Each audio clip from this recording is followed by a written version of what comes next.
Bienvenue à vous. Content de vous retrouver, nouveau funeste Fred. Et oui, notre texte d'ouverture dans quelques secondes. Est-ce que ça vous arrive de vous surprendre à parler à des absents, des personnes, je n'ai pas dit des personnes décédées, hein, des absents, et est-ce que ça rentrerait, le cas échéant éveillé, des rêves éveillés, oui, dans la catégorie de ce qu'on va désigner comme les rêves. Hmm. Et des fois, ces rêves, pour leur part, des fois, je les vois comme les jardins où vont les jardins d'enfants de nos pensées, ou des fois où vont nos pensées. Oui, et j'ai dit jardin d'enfants, ça tombe bien. On va se rendre directement le premier des deux textes d'Andersen que vous aurez entendu dans ce numéro, si vous nous accordez la gentillesse d'aller avec nous jusqu'au bout. Le premier.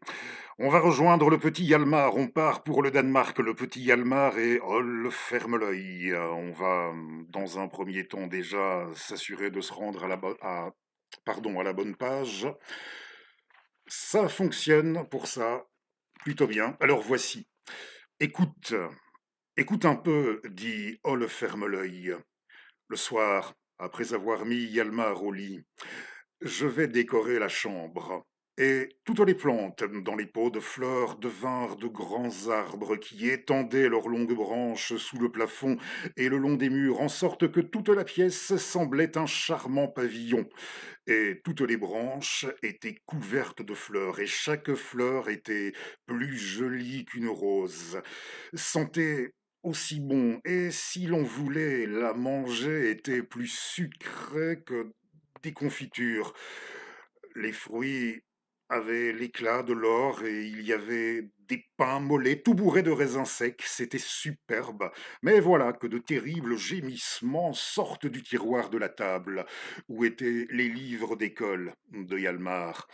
Qu'est-ce que c'est que ça dit Oh, le ferme l'œil. Et il alla ouvrir le tiroir de la table. C'était l'ardoise qui était mal à son aise, parce qu'un chiffre inexact s'était introduit dans le calcul et rien n'allait plus. Le crayon sautait et se démenait avec la ficelle où il était attaché, comme s'il était un petit chien. Il voulait corriger le calcul, mais ne le pouvait pas. Et puis, il y avait le cahier d'écriture de Hjalmar qui se lamentait en dedans. C'était pénible à entendre. Au long de chaque page étaient toutes les majuscules avec la minuscule à côté. Cette rangée du haut en bas était là comme modèle. Et à la suite venaient des lettres qui se croyaient pareilles au modèle. C'était Hjalmar qui les avait écrites. Elles semblaient être tombées au-dessus du trait de crayon sur lequel elles auraient dû se tenir. Regardez, voilà comment on se tient, disait le modèle. Regardez là, sur le côté, faites ça d'un trait. Oh, nous voulons bien, dirent les lettres de Hjalmar. Nous ne pouvons pas, nous sommes malades. Alors, vous aurez de la poudre calmante, dit Holle ferme l'œil. Oh non crièrent-elles, et elles se tinrent si droites que c'était un plaisir de les voir. Allons, nous ne raconterons pas d'histoire, dit le ferme-l'œil. Il faut que je vous fasse faire l'exercice. Alors, une, deux, et il fit faire l'exercice aux lettres, qui se tinrent aussi droites et gaillardes qu'un modèle. Mais lorsque le ferme-l'œil fut parti, et que Hjalmar le matin les regarda, elles étaient aussi lamentables qu'auparavant. C'est le conte qui correspond, oui, dans ce cycle de 7 à la journée, je vérifie, oui, oui, c'est la journée du lundi.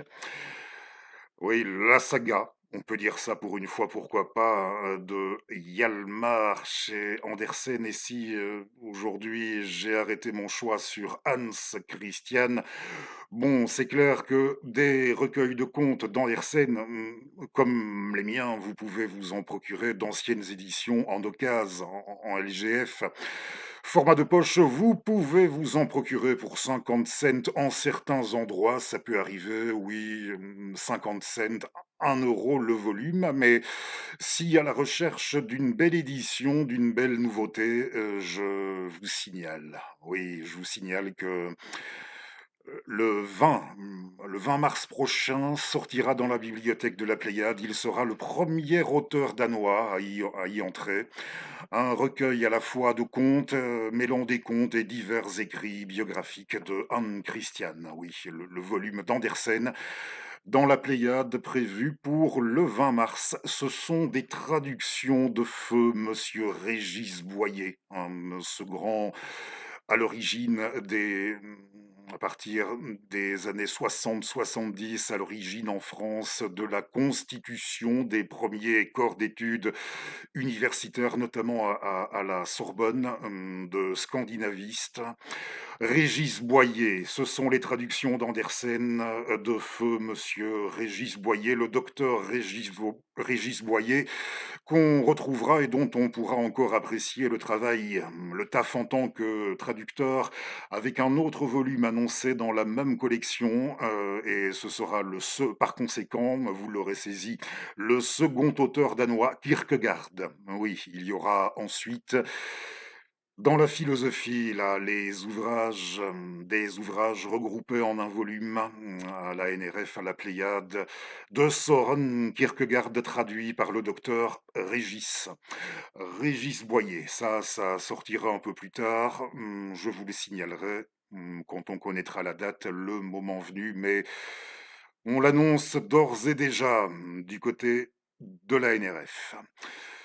Andersen en Pléiade, oui, et Kierkegaard bientôt, Kierkegaard, si vous me permettez une petite parenthèse, si j'ose dire, autour de la philosophie. Ça devait être au début de ma trentaine.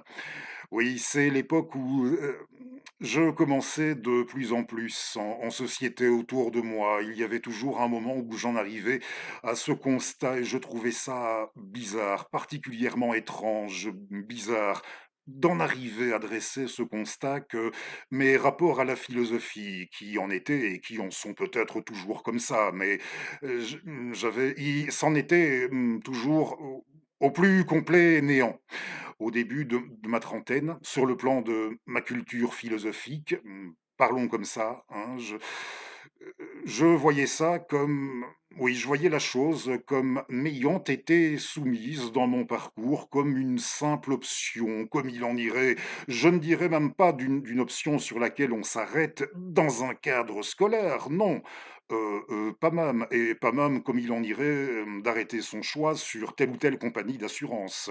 Hein, tout simplement comme il en irait d'arrêter votre choix de prendre la décision ou pas de consommer des nems ou, de la pâte feuilletée, donc oui, la philosophie qui m'aurait été soumise de la sorte.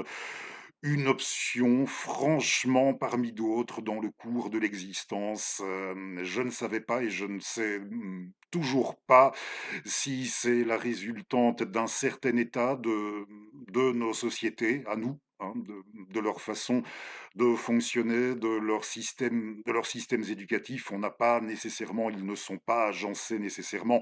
Et par rapport aussi peut-être à l'enseignement de la philosophie de la même manière, je ne sais trop, mais je trouvais ça bizarre et j'ajoutais que viendrait bien un moment où j'arrêterais mon choix sur tel ou tel manuel, d'initiation pour débuter, comme on dit et je voyais ma mais ça ne me oui, ça, c'est franchement pas ça qui m'eût donné envie, je parlais de cuisine il y a un instant, d'arrêter son choix sur des plats. Il y avait ce petit bouquin, les les consolations de la philosophie, sorti en poche aussi à un moment donné, j'ai oublié le nom de l'auteur et la façon dont là, ça nous était présenté sous la forme de flacons, de fioles avec la philosophie, qu'on nous invitait à consommer en des doses, diverses, mais toujours assez modérées, allant un petit peu d'un tel à un tel. Dans les grands auteurs, je pense que vous avez compris, c'était franchement pas ça qui m'eût donné envie et à l'approche de la quarantaine, ça a été pénible, mais j'ai essayé, livré à moi-même de la manière la plus chaotique, comme je pouvais, j'ai essayé de me démerder et notez, s'il vient un moment, où, vous vous surprenez à avoir intégré, vous êtes rapproché d'un collectif, d'une asso, faisant mine de penser. Dans certains cas, ça peut, que ça pourrait peut-être, on pourrait peut-être mieux avancer là-dedans en s'y mettant, en s'y prenant à plusieurs, si ce n'est que si vous tombez sur de jeunes personnes assez exaltées, remontées, comme on dit, hein, et que vous avez pour votre part déjà quelques années tout de même, que vous en avez déjà quelques-unes au compteur, et là, ils avaient accompli l'exploit non seulement de les jeunes personnes, non seulement de me dégoûter de tout ce que j'avais aimé, mais elles étaient aussi à un moment donné, et c'est la raison, une des raisons pour lesquelles je suis parti, sur le point de me dégoûter de ce vers quoi j'avais mis une vie, pour revenir, à la fois au sein de la philosophie et pas seulement, hein. Donc, de tout ce que j'avais oui, de tout ce que j'avais aimé et de tout ce vers quoi j'avais mis, un peu comme une vie pour revenir. On peut dire ça tout à fait. Je n'ai certainement pas envie d'accabler, ces personnes, hein, et je ne doute pas, car ça fait tout de même un sacré bon moment, maintenant, et je ne doute pas qu'ils ont pris, de la graine depuis, mais et ça n'enlève rien au fait que j'insiste, comme on en parlait déjà, dans le contenu de notre numéro précédent sur, même si, je ne doute pas qu'il y en aura qui auront très envie de me contredire tout de suite là-dessus, mais réfléchissez, oui, réfléchissez-y bien, c'est l'importance, oui, de choisir des précepteurs, oui, de se donner des précepteurs, indépendamment et même si ce n'est pas facile de l'âge, que vous avez. Donc, l'expérience, avec ces plus jeunes ne change rien à ma conviction. C'est vrai que j'y étais, c'est le fait que je m'y retrouvais, je m'y reconnaissais, je retrouvais ma jeunesse, c'est ça qui m'avait fait envie au début. Et quand je dis que je n'accablerai, oui, je ne veux accabler personne.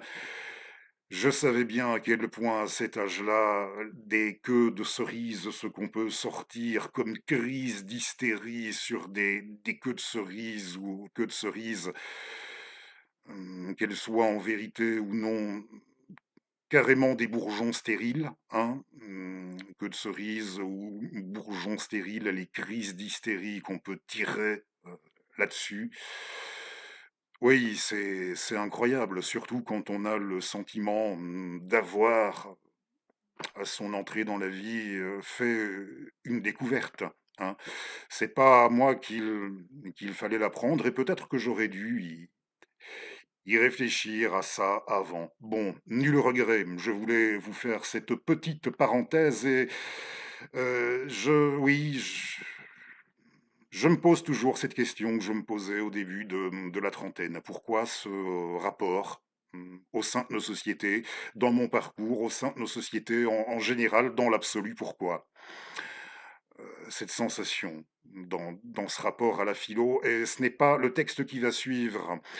On va changer un petit peu de style au cœur de notre numéro. C'est pas pour répondre, ne répondra pas à cette question, mais l'espace d'un fragment de texte pourra annuler, oui, annuler, cette démarcation tout de même bien encore caractéristique, je crois, de notre époque, qu'on établit entre les matheux ou les matheux, les scientifiques et les littéraires. Ce n'est pas la première fois, je crois, que je le dis, mais comme ça, vous savez à qui vous avez affaire et tant qu'à vous donner un bon prétexte, sérieux de vous désabonner, savoir à qui vous avez affaire.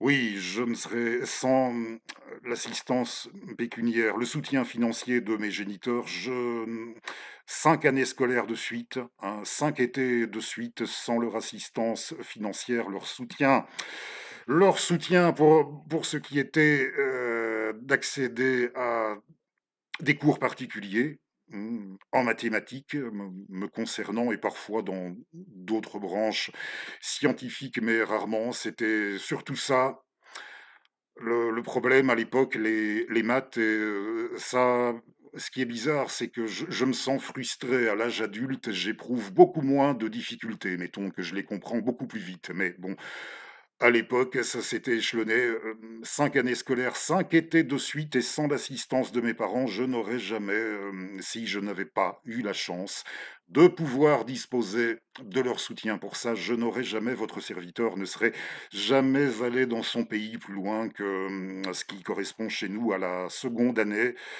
vers, 13-14 ans, ça correspond à la seconde année d'enseignement secondaire chez nous. Eh bien, je n'aurais jamais franchi ce stade-là.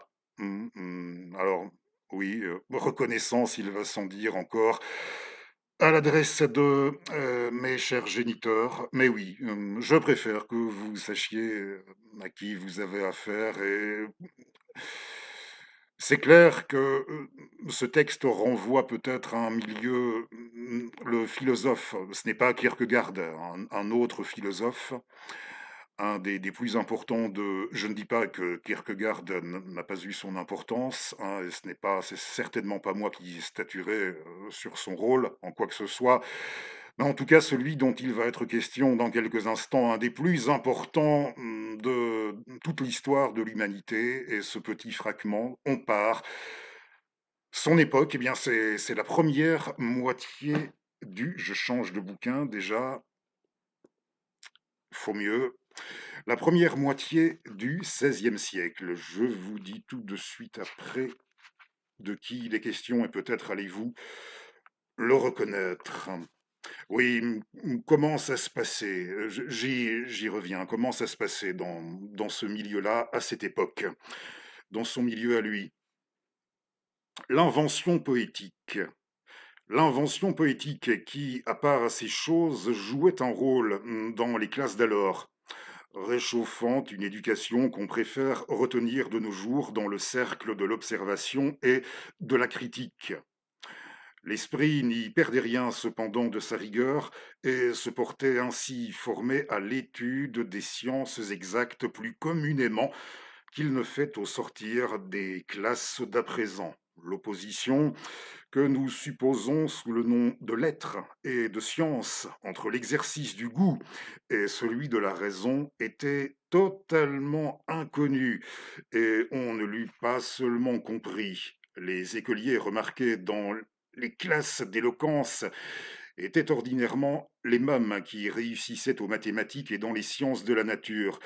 C'est ainsi que, pour notre ami, dans sa dernière année de collège, l'analyse des géomètres, ou géométrie analytique, comme on la nomme à présent, fit l'objet d'une étude constante et à tel point préférée que rien n'eût marqué à sa satisfaction sans les applications qu'il trouvait trop bornées et qu'il n'avait pas encore l'art d'étendre. L'estime que le collège faisait de ses talents l'avait fait dispenser d'une partie de la classe en faveur de cette étude. Elle était cause ainsi, joint sa faible santé, qu'on lui permettait de rester au lit assez longtemps après le réveil parce qu'il estimait ce temps propice à la méditation philosophique. Après que le repos de la nuit l'avait rendu plus capable, l'en avait rendu plus capable. Pardonnez-moi, il y a des mots qui sont effacés parfois. Mon bouquin est de 1926, vous allez le voir dans quelques instants. Oui, ce temps propice à la méditation philosophique après que le repos de la nuit l'en avait rendu plus capable, cette économie de ses forces intellectuelles, dont il se fit plus tard une méthode, eut ses commencements dans ces temps-là. Alors, de qui s'agit-il? Descartes, René Descartes, il va sans dire, et la biographie est celle, très agréable à lire de monsieur Louis Dimier, sorti en 1926 chez Plon. Voici.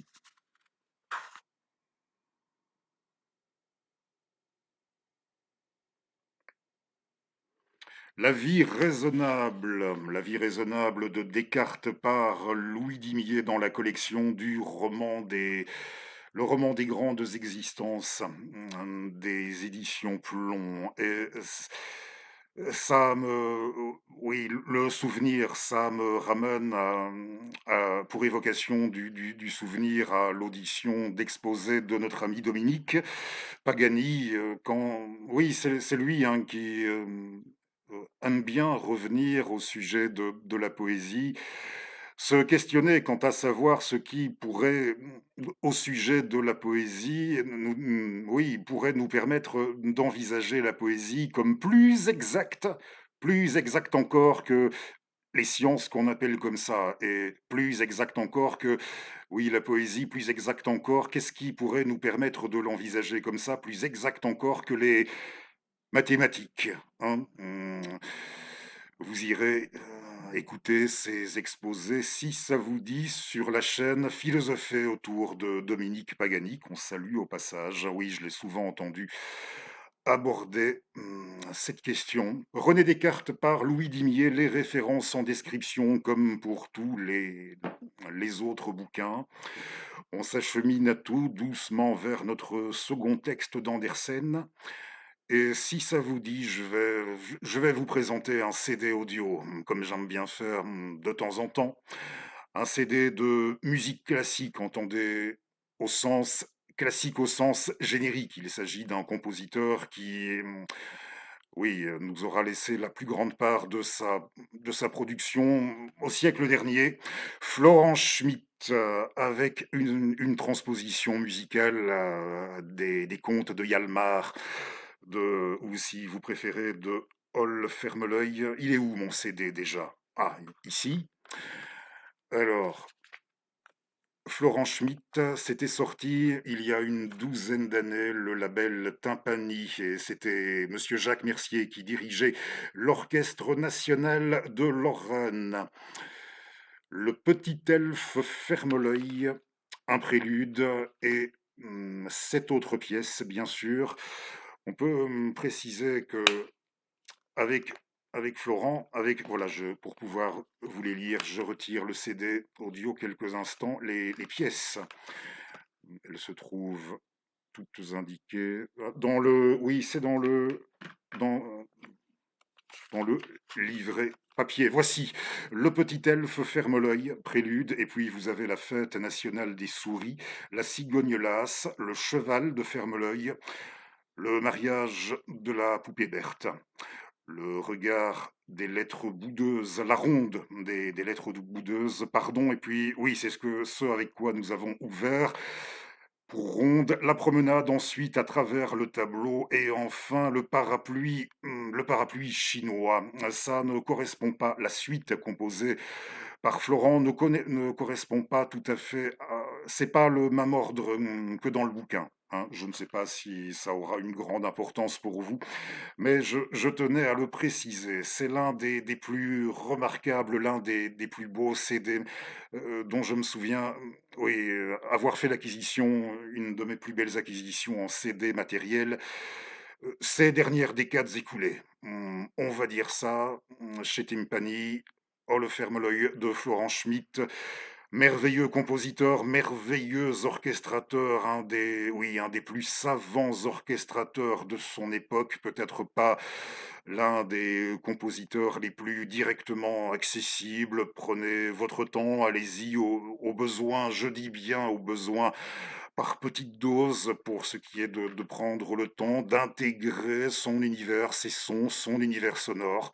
hein, sa magie par extension.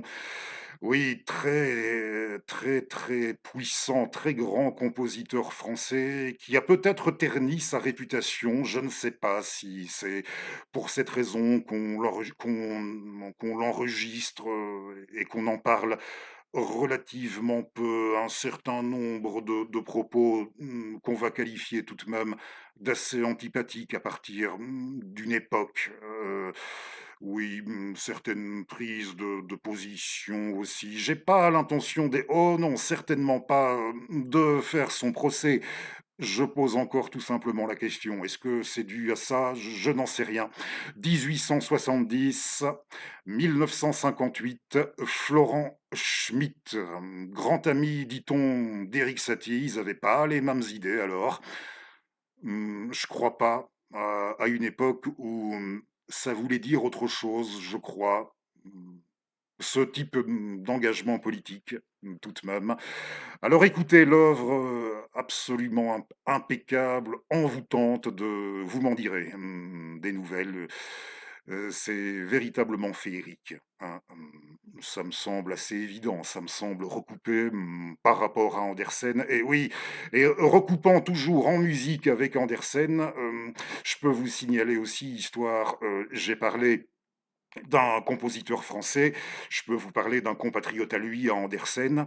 C'est le compositeur du 19e, Auguste Henna. Je ne sais pas si vous connaissez, d'inspiration assez, à la fois assez romantique et nationale, Auguste Henna, et il a fait une transposition sous forme d'opéra non pas des contes de Hjalmar, mais de La Petite Sirène. Oui, c'est La Petite Sirène d'Augustena et en 2003, c'était sorti en matériel. Un CD simple enregistré à la tête de l'Orchestre Philharmonique du Danemark et c'était sous la direction, j'ai noté ça dans un petit coin, le chef. C'était monsieur Roman Zelinger. Roman Zelinger et Henriette Bond Hansen pour le chant. C'est elle qui faisait la petite sirène. Si vous êtes déjà allé à Copenhague ou pas, si vous l'avez déjà vu ou pas, peut-on se rendre à Copenhague sans la voir, hein, je ne sais pas trop non plus. Ça m'empêchera pas de dormir. Donc je tenais à vous signaler aussi l'opéra. Pour être franc, ce n'est pas l'opéra d'Augustena. Ce n'est pas, franchement, ce n'est pas une très grande réussite, mais ça fait du bien. C'est rudement joli et ce n'est pas bien long, moins d'une petite heure. Si vous avez une petite heure, allez-y, vous verrez. Ça vous calmera, ça vous fera du bien. Et si vous n'avez pas envie de vous calmer avec ma petite sirène, les références aussi en dessous pour les CD, pour les œuvres musicales. Si ma petite sirène, c'était le label CPO avait édité ça en 2003. Oui, j'en avais fait l'acquisition. Je l'ai pas retiré de ma discothèque. J'aurais dû. Et pardon. Encore, petit oubli. Mais les références en dessous, j'en étais où là? Oui, oui, j'en arrive. On ne va pas dire, on s'en perd, oui, non pas à en perdre nos pinceaux, à nous en mordre la queue, hein, de petites, pas de petites sirènes, mais je vous ai présenté les, les deux œuvres musicales. Celle de Florent Schmitt, celle d'Augustena. Oui, ce que je voulais dire, pardon, si vous ne voulez pas vous calmer avec une petite sirène, eh bien, vous irez écouter, j'en reparlerai, Roald Langard, compositeur, oui, parfois effrayant, lui, carrément, des fois. Roald Langard, renseignez-vous sur sa carrière, sur sa production musicale, artistique, par extension bien singulière. Alors allez écouter. Non, ce n'est pas basé sur Nietzsche, c'est sur des textes du compositeur de Rued Landgard, dont je prononce vraisemblablement mal le patronyme Rued Landgard. Et si ça vous inspire davantage, vous irez écouter son Antéchrist, un opéra des années 20 du siècle dernier qui s'appelle comme ça. On trouve une très belle version MP4 audiovisuelle sur cette plateforme de l'Antéchrist de Roed Landgard. Et je ne vous ai pas montré pour les bouquins, je ne vous... Oui, l'Antéchrist, j'en dis pas plus aujourd'hui. Si vous ne voulez pas de ma petite sirène, si vous trouvez ça le cas échéant trop mièvre, ce n'est pas mon, c'est pas ma façon de voir, d'entendre, mais bon, voilà, hein, on a tous, voilà, je ne dirais pas faute de goût, certainement pas, plaisir coupable, certainement pas, mais peut-être quelque chose de sentimental qui nage du côté de ces eaux-là. Allez savoir. Je ne vous ai pas montré de nouveautés en bouquin. Mais je peux vous signaler, j'ai été très malade, ça doit se voir et s'entendre ces derniers jours pour vous en faire la confidence, comme je ne l'avais plus été, hein, elle était malade tout à l'heure, oui, la règle, je pense, était malade, et puis oui, les voyelles, les consonnes, je crois, ne se portaient pas très bien au bout d'un moment dans l'histoire d'introduction avec Hjalmar, croyez-moi, il y avait de ça, et même plus. Et du coup, c'est le moment de me le dire. N'ayez pas peur, mais j'aimerais bien réfléchir par rapport à l'agencement, l'organisation de mon temps.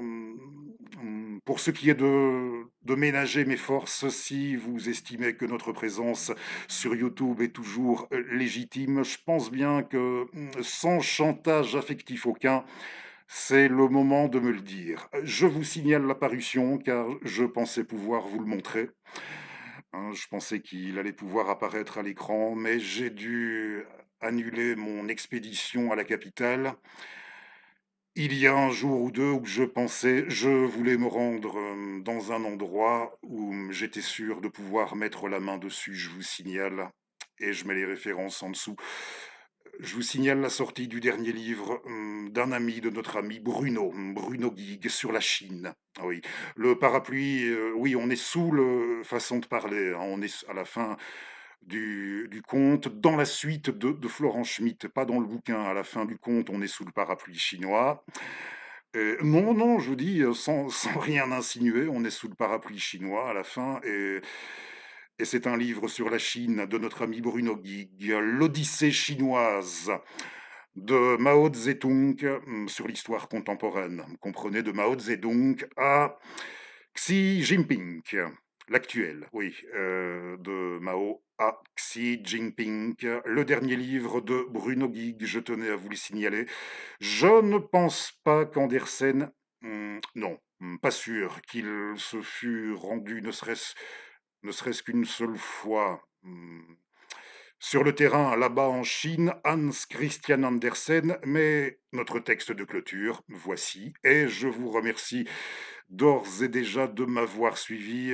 C'est que à la fin des années 1830, Andersen, il a fait un périple à travers l'Europe qui, à un moment donné, l'a amené chez nos amis de Serbie. Et c'est pas la première fois non plus. On va clôturer avec ce fragment. Oui, ce fragment autobiographique ici de Hans Christian quand il est passé par là. Là-bas, en Serbie, il y a autant de chansons, écrivait-il déjà, il y a autant de chansons sur les lèvres des gens de ce pays que de feuilles aux arbres de leur forêt, et de même que les vertes frondaisons rappellent à un Danois ses îles verdoyantes, de même ces chants font remonter en lui le souvenir des chansons populaires de son pays.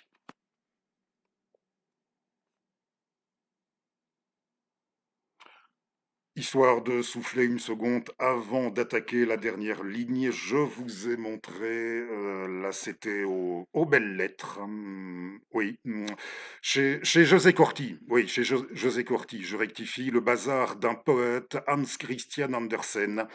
Et là c'était, mais ce que vous allez entendre a été traduit par Michel Forget, mais le livre était préfacé par qui? Par Régis Boyer, bien sûr. Décidément, il était partout. Hein, oui, en France, dès qu'il y avait quelque chose d'envergure, de près ou de loin en rapport avec le meilleur de la littérature scandinave, il était dans les parages. On a décidément perdu un bien grand homme en 17, en 2017. Alors on retourne en Serbie. Merci à vous de m'avoir suivi et je vous retrouve dans un peu moins d'une petite semaine. Salut au passage aux forces là-bas en Serbie qui résistent aux nouvelles manœuvres de l'impérialisme et de l'atlantisme. Je tenais à les saluer, oui, ceux qui résistent par rapport à ça.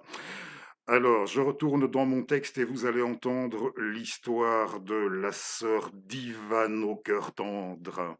Ivan au cœur tendre. Alors, nous nous étions arrêtés, il nous parlait de l'importance des chansons populaires là-bas et pas seulement là-bas, c'est clair. Lorsque le Serbe chante l'histoire de Stoyan qui ne pouvait séduire la sœur d'Ivan au cœur fier, il nous semble entendre l'une de nos ballades anciennes. Nous pensons à R. Peder, au docteur Peder et à ses tours de magie. Le Serbe Stoyan écrivit quatre lettres d'amour. On va y arriver. Oui, Stoyan écrivit quatre lettres d'amour.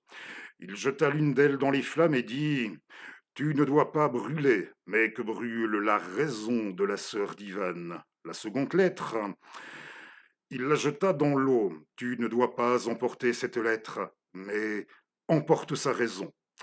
La troisième lettre, il la confia au vent. Ne la mets pas sur tes ailes, mais envole-toi avec sa raison. La quatrième, il la plaça sous sa tête la nuit, en disant: Ici, ce n'est pas ta place, c'est celle de la sœur d'Ivan. Au cœur fier. Lorsque vint la nuit, on frappa à sa porte, et voici qu'elle était là, dehors, qui criait: Ouvre, ouvre, pour l'amour du ciel, les flammes me dévorent, l'eau m'entraîne, aie pitié de moi, ouvre, la tempête m'emporte. Alors il ouvrit la porte à la sœur d'Ivan au cœur fier. Le Serbe aime ses arbres comme le Suisse ses montagnes, comme le Danois aime la mer. Merci à vous.